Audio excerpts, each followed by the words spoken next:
Hey guys, coming at you today with a delicious chocolatey decadent dessert recipe, a keto molten lava cake. So let's get started.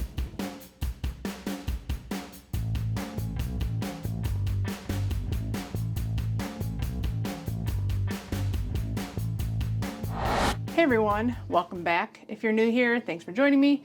My name's Alycia and I'm a pastry chef. I've been a chef most of my life and now I own a gluten-free keto bakery. And I'm here to show you all the tips and tricks on how to make the best recipes possible. So if you enjoy this type of content, please consider hitting the subscribe button down there, giving the video a thumbs up, leaving me comments and sharing with all your friends and family. It all helps me help you make some delicious recipes and bring you new videos every Saturday. Today, a recipe I actually already have a video for, but when I went back and watched it for my cake compilation video, I realized it was kind of confusing, and I've definitely learned some stuff since then that changed up the recipe a little bit, made it a little bit lighter and fluffier. So I wanted to redo this recipe, but I'm not following along to my old video. So I realized I talk way too slow in those old videos and it just makes the video way too long. I did try to simplify it a little bit, and I also cut the recipe down into 4 3-ounce portions. And so that cut the carbs down to about 3 carbs per lava cake. Let's get started on this recipe. The first part of it is making the Ganache Center for your molten lava cake. You can also just underbake the cake. And that's what kind of made my video a little confusing, because I was telling times for different ways to bake it. And that's the problem with baking, is there's so many variables. Now, one way I cut down carbs was by using a dark chocolate keto chip instead of a milk chocolate keto chip, because those ones always have more carbs in them. But depending on what chip you use will determine how much of a lava flow you have out of your cake. Because like Chalk Zero chips are a lot softer than a Bake Believe or a Lily's chip. So if you put a lot of cream in them, they tend to be really soft ganaches. You can use any chip you like, it just might be a different kind of lava flow out of your cake. We are not making like a traditional ganache, which would be equal parts chocolate and heavy cream, because we do want a little bit more of a flow. So we're doing 28 grams or 1 ounce, or I think it's 2 tablespoons, about 2 tablespoons of the Bake Believe chocolate chips. And to that, we're gonna add 2 ounces of cream, which would be about 56 grams. This is not the normal way I make ganache, just because it's a little bit more risky to overheat and seize your ganache. But if you do it on 50% power, you're not gonna seize your chocolate. That's the problem a lot of people have, is that they do it at full blast and they end up getting the chocolate and cream way too hot, and then it ends up getting real thick and hard on you. Another way I'm making this much easier is by using a mold, because that way you don't have to wait to throw it into the freezer, because it's gonna be liquidy.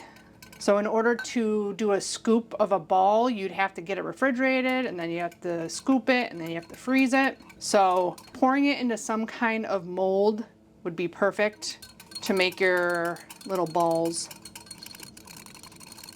So it's just not even 1 minute on 50% power, and we're pretty much all melted in there. I'm just gonna give it 10 more seconds to get it nice and smooth. I've been having trouble with the Bake Believe not really getting well incorporated. I'm wondering if it's because it's getting old. Yeah, these are technically expired. I don't think it's gonna mess anything up though. These are 1.5 tablespoon molds. That's what I am going to put into each lava cake. So 21 grams in each one, or about that. And again, I forgot, I wanted to add stevia to this because I like things a little bit sweeter. So dark chocolate to me doesn't taste very sweet. So I was gonna add some stevia. You can add anything you want or not at all, or just use your favorite chips, whatever you wanna do. We're gonna pop these into the freezer and we'll let those get completely solid before we start the batter, because the batter is super easy to put together and you want those nice and solid. You can do these at any time and just have them in a Ziploc bag in your freezer, ready to go for whenever you need them. Okay, it's been a couple of hours. It took about 3 to get the centers completely solid. So now it's time to make the batter for our molten lava cakes. This recipe is very similar to my flourless chocolate cake. The only difference is a regular recipe has a couple tablespoons of flour added to it. So that's what this recipe is based off of. But instead of using like a keto chocolate, we're using some baker's chocolate. And then we put just a little extra sweetener to the baker's chocolate in order to make kind of your own keto chocolate. The sweetness level on this is completely up to you. I don't think changing any of it is really gonna hinder the baking of this lava cake. We just need 70 grams of, I use salted butter. If you don't use salted, you wanna add a little bit of salt into the dry ingredients. And you need 70 grams, which would be about 5 tablespoons. So we're just gonna melt these two together in the microwave while we get the rest of our ingredients ready. So we're gonna put 2 eggs into a bowl. In the original recipe, I used my stand mixer. You really don't need to go through the trouble of getting a stand mixer. I'm just gonna use my hand mixer for this. As the butter melts, you just wanna stir your chocolate in there. You can even let it sit for a little bit, let the residual heat melt, and then if you have to pop it back in the microwave, you can. So our butter is nice and hot right now, so we'll leave that for now. And to the eggs, we're gonna add some granular erythritol. I'm using monk fruit erythritol. I'm guessing you can probably just use some stevia in this, but you need a very tiny amount because this is only making 4 little lava cakes, not like you're making an entire like 8-inch cake. So we need 32 grams, which will be 2 tablespoons plus 2 teaspoons. The dry ingredients, I did switch it up from the original recipe. I've realized since that video that you can use a little bit more whey protein than coconut flour. So I did switch it up a little bit, but there's really a tiny bit of dry ingredients in this recipe. Check our chocolate, it's mostly melted, a couple of chunks in there. I did chop it up because otherwise it would take a really long time in the microwave. I'm gonna add a 1/4 teaspoon of stevia to the chocolate. This again is to taste. Probably could also use powdered stevia. You can taste this for sweetness. Just remember that you have more sweetener in your cake too. So that's ready to go. All we need are the dry ingredients. The nice thing about the mixer is you can have your eggs and sweetener whipping while you get the dry ingredients. That's the one reason why I almost always use my stand mixer, just because I can multitask with it. So from the original recipe, I minused some baker's chocolate because at the time I was using Ghirardelli cocoa powder, which said it was 0 carbs per tablespoon, but that was an anomaly. I never see one without carbs in it, so really it probably doesn't matter too much in the long run. But I didn't want to redo the whole recipe to try to figure it out without the cocoa powder because I already did some tests with messing with the flours. So I just kept the cocoa powder in the recipe and didn't mess with how much chocolate was in the recipe. So it's just my usual flour mix of coconut flour and a little bit of whey protein. Those 2 teaspoons or 4 grams of coconut flour.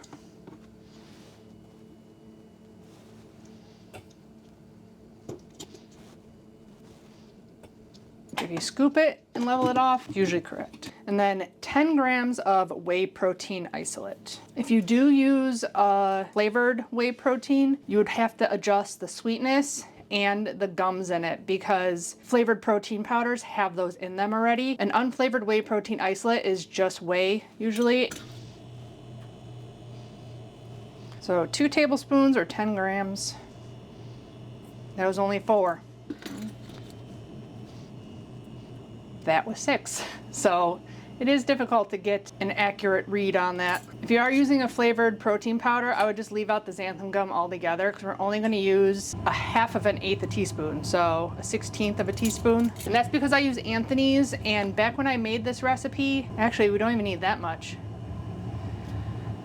The original recipe was only 1/8 of a teaspoon of xanthan gum, but I've since found out some xanthan gums are more strong, and this one is about 2 times as strong as my old recipes. So that means I need like a 1/32 of a teaspoon for a whole batch. No, 1/16, less than a 1/16 of a teaspoon of xanthan gum. And that's because we're just making such a small amount. And then next is 8 grams of cocoa powder. I'm using a Dutch processed cocoa powder. This just makes it really rich. 8 grams, 4 teaspoons. Very little dry. Oh, you also could add a little tiny bit of espresso powder. Add a 1/4 teaspoon. Just enhances the chocolate a little bit. but it's optional. Let's whisk those together. And that's it. Okay, the last thing we need to get together is our pans that we're gonna bake these in. I like these ones. 1 4-ounce is a nice portion for one person.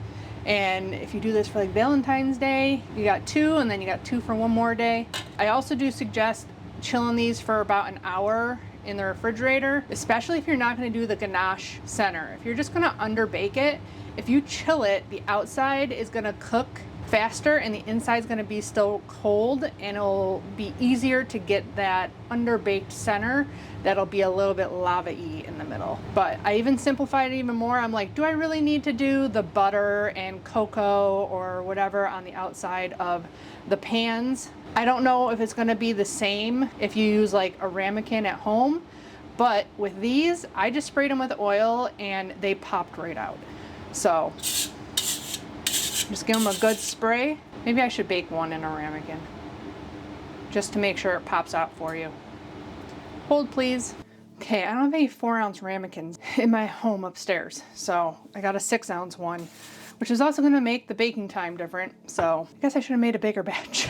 But those are all set to go. We are gonna weigh them when we portion them out, just because it's easier to get them even that way. And if they're really uneven, they will bake at different times and be done at different times. So it's kind of important to have them even. Let's get our eggs and sweetener whipped up. You want them whipped up pretty good and that granular sweetener as dissolved as possible in there so you don't get a grainy texture in your cake.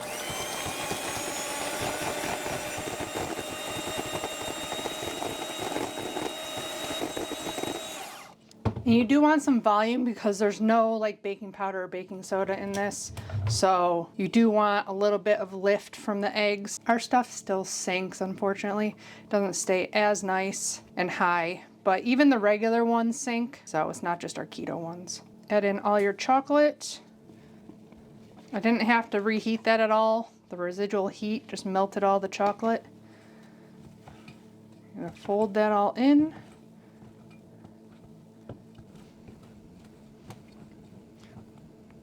You don't see much streaks in there, you can add in your dry ingredients. Fold that in. Look like it won't come together, but it will. Have a nice thick batter. Takes a little while for that coconut flour to hydrate and get thick in there. Got a lot stuck to my spatula.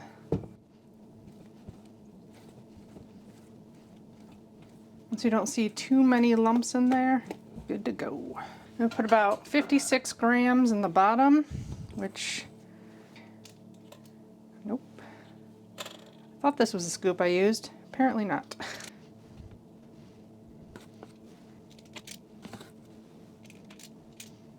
You don't want a lot of batter on top of your ganache ball because it puffs up around the ball and it ends up being really far at the bottom or really far at the top when you flip them out. So this is going to bake differently because it's a big ramekin. Okay, we're going to go get our balls out of the freezer. Here they are, all frozen. And just put a little bit on top.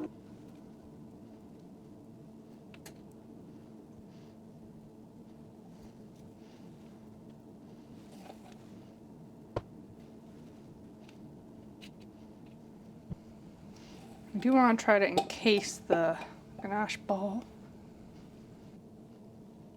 Push it down a little bit. Batter's like freezing on top of it. Batter gets real stiff real quick.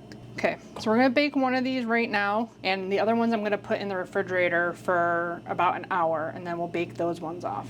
I'm gonna do only 15 minutes on this guy. So I'm gonna do 8, rotate, and 7. And I'm gonna set a timer for an hour for the ones I just threw in the fridge. We'll be back when that one comes out of the oven. Okay, that was 8 minutes.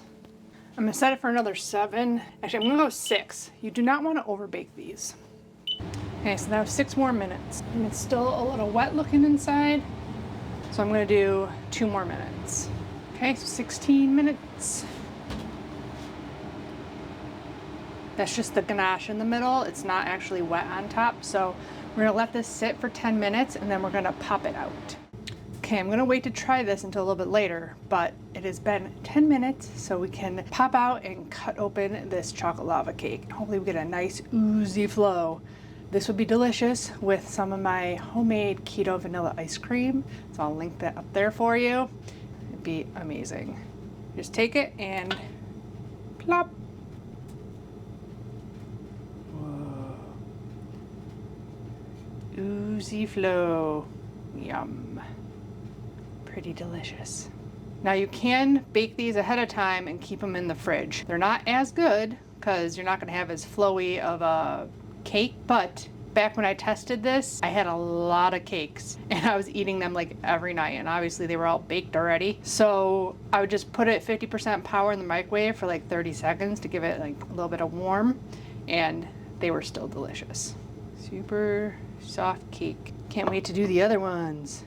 Okay, it's been 1 hour, so I'm going to get all these in the oven. I'm gonna put them all on separate trays because they're all gonna bake at different times. I don't know why I do this to myself, but I wanna make sure if you have regular ramekins at home that just spraying them will make them come out. So I'm doing this for you. So let's get them into the oven. And obviously I put a note in when I was filling them how much you should put in each one, because you need to put less on the bottom. I can't do math quickly in my head and I get flustered. We'll be back when they come out of the oven. Okay, this is the no ganache one. I want it still wet and soft in the middle. This only took 12 minutes to bake. It needs to chill for 10 minutes before we pop it out and cut into it. And we got a couple minutes on the other ones. The ramekin one's about to go off. This one did not bake right because if you're doing a 6-ounce ramekin, you need more batter in there in order to cover the Ganache Center because it's wider, not taller. So there wasn't enough batter in there. But this is more of a test if it'll come out of the ramekin that we just sprayed. So we're gonna set that aside. That disaster. And the regular one that has the Ganache Center is almost done. Okay, the normal ganache one just went off. It looks fully cooked. You just see the ganache popping out because I didn't put enough batter on top of the Ganache Center. But this has to chill for 10 minutes and we're gonna pop this guy out. Okay, it's been about 10 minutes. So we're gonna flip out the underbaked one, which should still be soft in the middle. This one you're not going to have as big of a ooze because it's just some underbaked cake in there, but it's still going to be tasty. Taste this one. Still warm.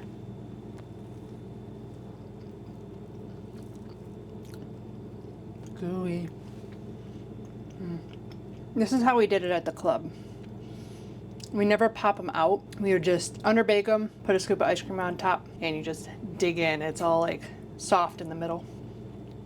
Such a soft, moist cake. Delicious. Let's see if the ramekin pops out. This ain't gonna be pretty because it's all liquidy in there. Whoa. So that's a no. Oh, half of it came out. Ugh, I'm a mess now.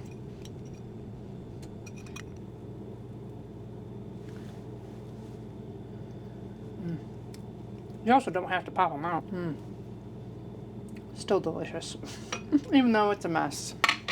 You could also use some stabilized whipped cream, or you can just make a tiny bit of whipped cream for, you know, just the 2 desserts. It should stay whipped up enough, or you might have to just give it another little whip before you serve your chocolate lava cakes. But I'll link up there the stabilized whipped cream. That way you can have it if you want it. Let's flip this last guy, which should be exactly right. Whoop.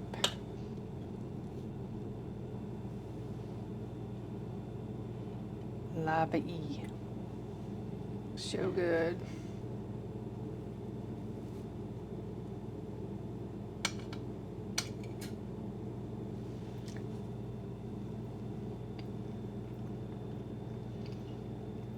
Super delicious. Soft, fluffy, decadent. So good. Be really good with a little bit of cream on top though. But I'm always extra. I always need everything on it. But it is delicious, just as it is. Now I know it looked a little complicated again. I'm trying not to make these complicated, but it's such an easy batter to throw together. There's just two ways you can do it, and there's so many variables in baking that it just kind of can get complicated, because I want you guys to have the recipe come out exactly the way it should. So that's why I always try to give you all the details, and I know it's sometimes long-winded and complicated, but there are a lot of variables in baking. Temperature of the batter, temperature of the oven, time, all that stuff. So just make sure you bake it to either it's completely done for the ganache filled one, or a little bit undercooked if you're not doing the ganache. Either way, it's gonna be delicious. I hope you guys enjoy this recipe. You make it for your Valentine this year, or just for a decadent ending to a delicious meal. You make it for that chocoholic in your life. Don't forget to check out my Amazon shop page. The link is down in the description box below, along with the blog link to the full recipe. Give the video a thumbs up if you enjoyed it. Subscribe if you haven't already. And as always, I'll be back with more keto, low carb, healthy meals, desserts, and snack recipes. Bye guys. Happy keto baking.